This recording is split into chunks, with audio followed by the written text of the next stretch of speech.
Well, hello friends, and welcome back. As you would all recall from the last time, this... Sorry, it's not sharp. This is what I completed. This is a project that I was very happy with how it turned out. It is the first time that I've completed a proper sword blade that is not just mild steel that I got from Bunnings and carved down with an angle grinder or two. This... Butterfingers today. But at the moment, I have just made a blade. I cannot claim to have made a complete sword until it is sitting with a crossguard and a pommel and a handle. So that is my task today, or maybe even tomorrow as well. It could take a while. We'll see. And also to address what I'm going to do regarding this sword blade and heat treating, no. Short answer, no. I cannot tell you how concerned I am about this blade. There are parts where it is splitting away. The spring steel and the forge welded steel have not met properly.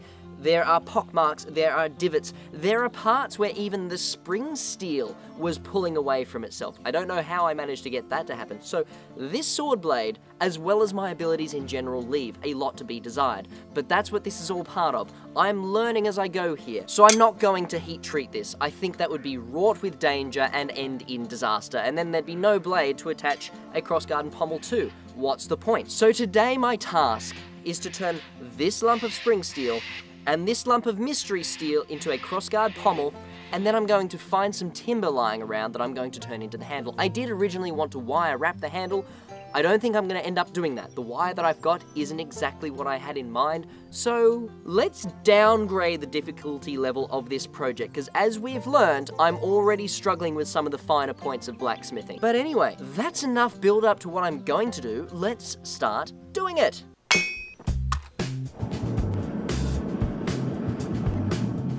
Alrighty, so at the moment things are heating up in the forge, and what my plan is currently, I've got this round stock bar of spring steel. I want to just flatten that a little bit, and I want to get it to the rough sizing that the center part of the crossguard is going to be.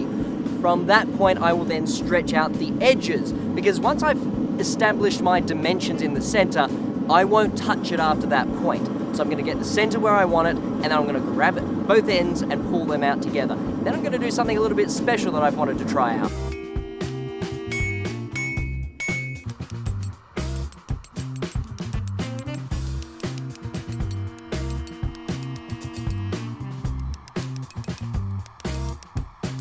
Alrighty, so the center is just about done, and I'm starting to stretch out one of the sides of the crossguard, and it is taking way too long for everything to heat up in the furnace, and I'm just wasting time doing nothing. So, with that pommel, I don't think I'm going to shape it in any way on the anvil, because it's roughly pommel shaped as it is, how I cut it off the chisel. So I'm just going to take it over to the grinder, and whilst that piece is heating up in between smashing cycles, I'm going to start grinding away on that pommel, just free shaping it from what it is now. I think it's just a good way to economize my time, get this stuff done fast, because the day is moving on and this steel is barely moving.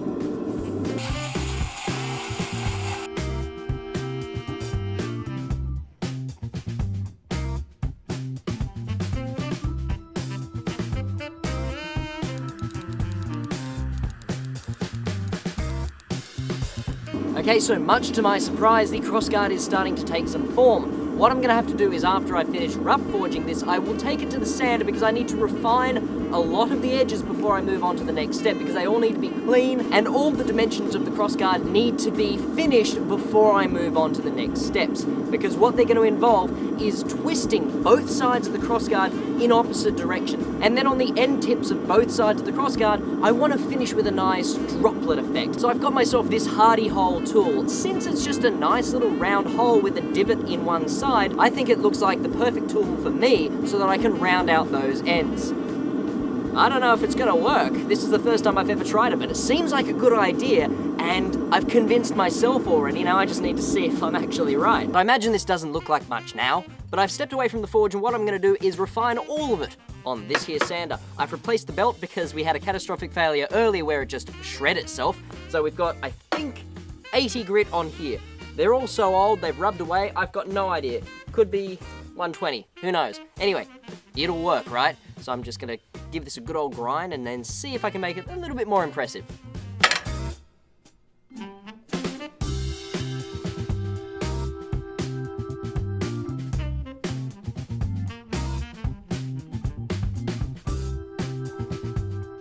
And like I said, because this is my first time doing this, obviously, this is the side that I started with and I was happy with the length there.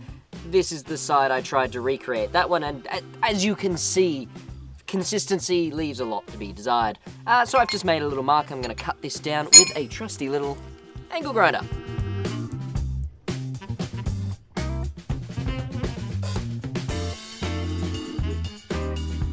So now that I've got this roughly how I want it, I'm gonna need to twist these ends. Now this is where I'll be able to make up for not filming that part last time, because with the construction of the blade, I twisted that bar of steel before folding it for the final time and then turning it into the sword blade that you saw. And so how I did that is there is a square hole in this anvil. I was able to make the material roughly those dimensions so I could stick the bar in and it would stay put, and then with a wrench on the other end I was able to twist it with the help of Dan.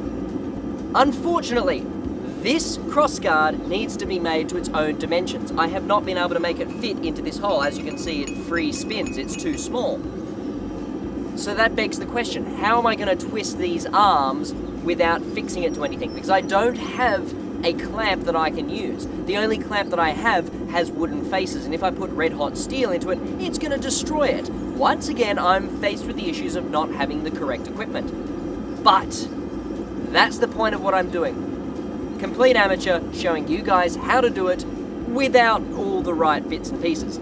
How I think I'm going to give this a go is I'm going to try and grip this central part, only heat one of the arms at a time. So I've got a couple of pairs of these tool clamps, these vice grips. Maybe if I can just hold part of it like that and then grab the other part and twist it, it's going to be mess, it's going to be mayhem, but let's see if it actually works. And then if it doesn't, I don't really know where I'm going to go from here. But hey, I'm going to try things. So, I'm going to use this big ass wrench to hold the main center section, and then, don't even need you. And then I'm going to use these smaller vice grips to grab onto that little squared off section and then just twist away. The hotter I get the steel, the easier it moves.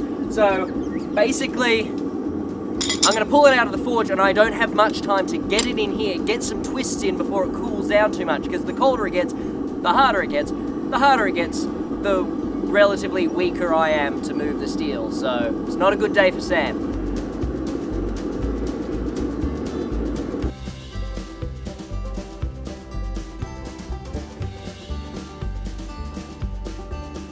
So it's a start and proof that it works, so I'm just going to keep doing it like that.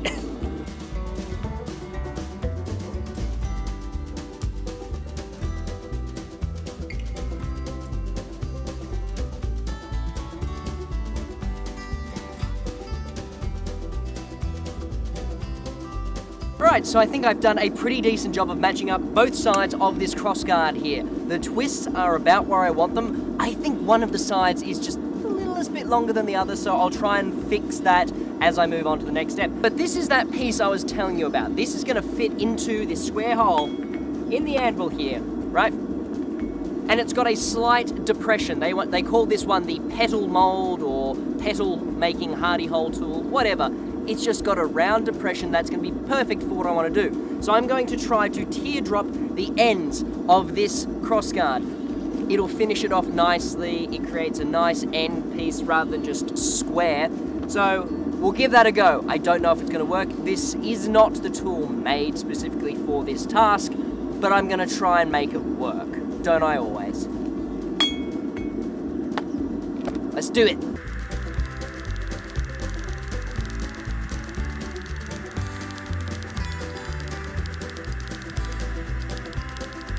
Okay, so honestly, I think I could have got the exact same effect just from hammering on the side of the anvil.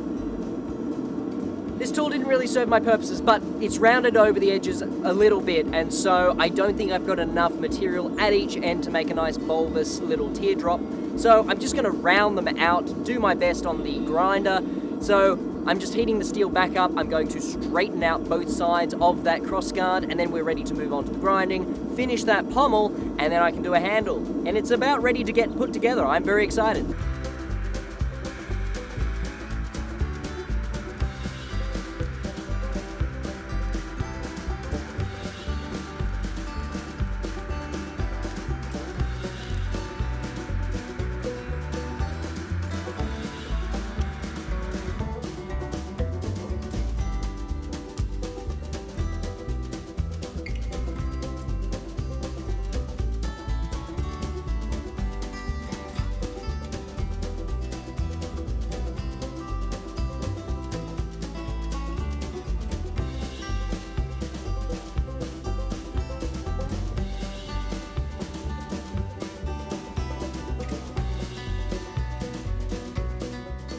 So now I need to drill through this crossguard, and I just need to drill maybe 1, 2, or 3 holes along here, which I can then file out to fit the tang through the crossguard. So it needs to be as wide as that, which is why I'll do 3 holes and then expand it later with a file.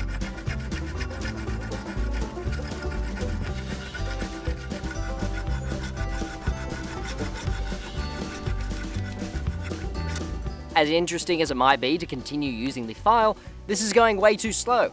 So I'm going to get some electrical help from a Dremel that I picked up a couple of years ago, and I did in fact find a little bit that should fit in there. They're probably all going to fall apart, but I'm going to give it a go, and it may speed up this process.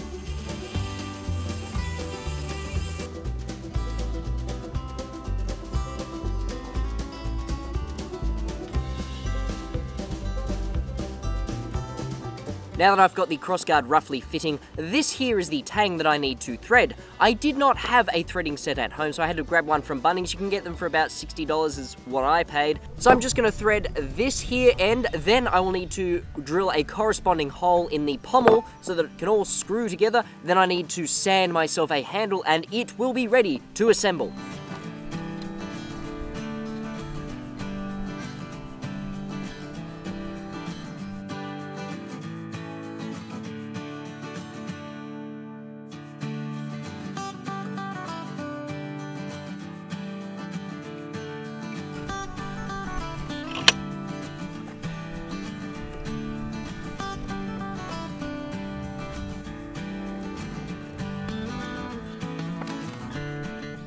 Okay,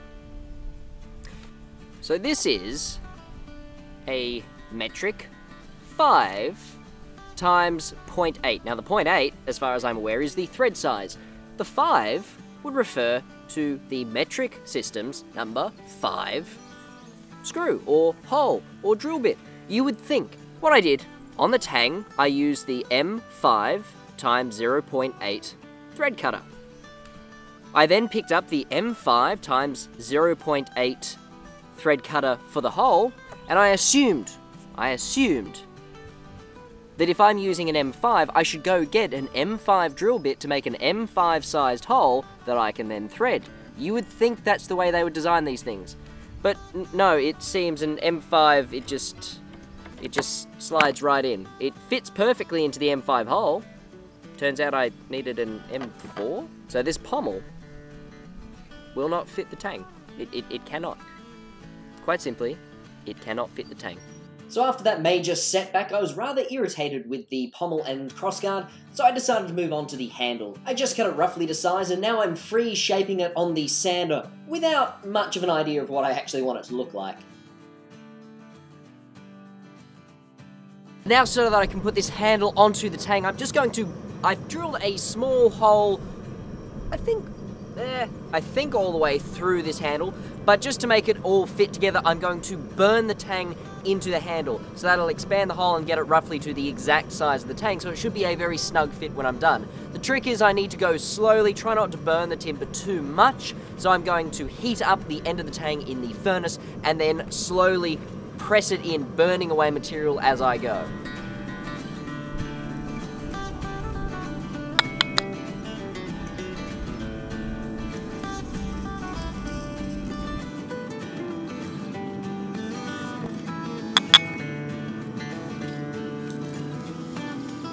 Okay, so after yesterday's disaster with threading the pommel, it is dried overnight with an araldite glue that I put on the pommel, handle, and crossguard because I wanted it all to be stuck pretty well together. It's never coming apart now. That is the unfortunate consequence of not being able to screw the pommel onto the end. And also, as a result, I now have glue residues that I need to sand off. So I'm going to get the handle matching the crossguard and pommel, maybe lay some oil onto this timber handle, and then this sword is 100% complete.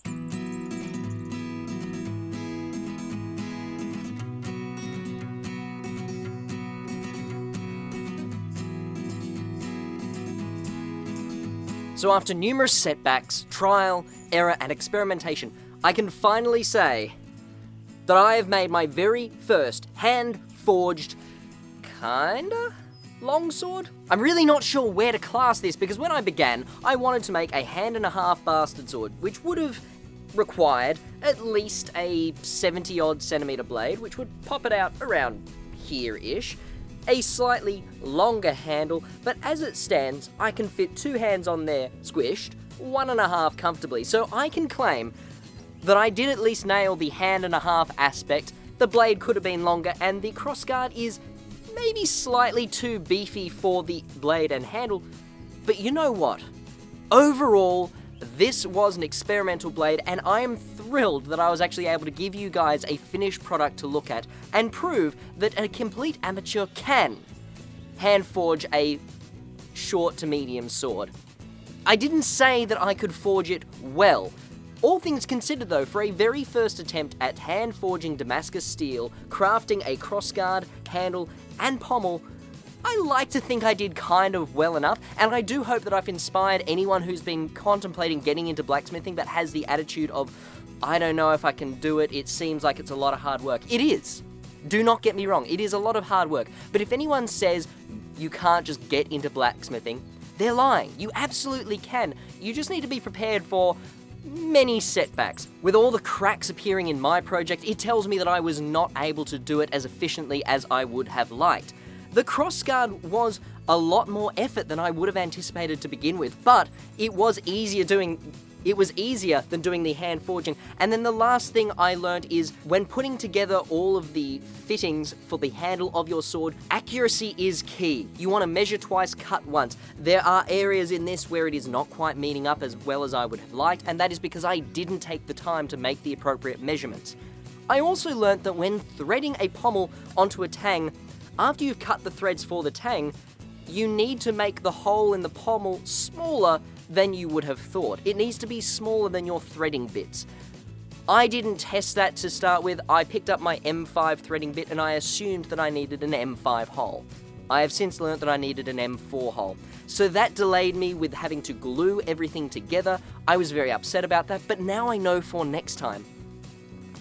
So ladies and gentlemen, this is my hand-forged Damascus steel short sword. It has not been heat treated, this is definitely a decorative piece, but for a first attempt, I couldn't be happier. So thank you very much for joining me on this one. I hope I've inspired some of you to give this a try yourself, if you've at all been thinking about it, and I am very, very excited to move on to my next metalworking project. I'm going to start with the Iron Dagger from Skyrim. I don't know when I'm going to get a chance to get that out, but I have got myself a massive piece of iron in that shed. Honestly, it is like that wide. I'm probably only going to need about an inch or 2 of this material to make a dagger out of, but it's going to be exciting, it's going to be chaos, I'm sure. But from the bits and pieces that I've learned through doing this project, I'm hoping that I'm going to be able to apply it and just get better and better and better and be able to make more impressive projects for all of you at home. So thank you very much for joining me. Subscribe if you haven't already. Please leave a like on this video if you did enjoy it at all. If you completely hated it, then by all means, leave a thumbs down. That's fine. I won't hold it against you. I'll just die a little inside. But besides that, take care, and I look forward to seeing you in the next video. Bye!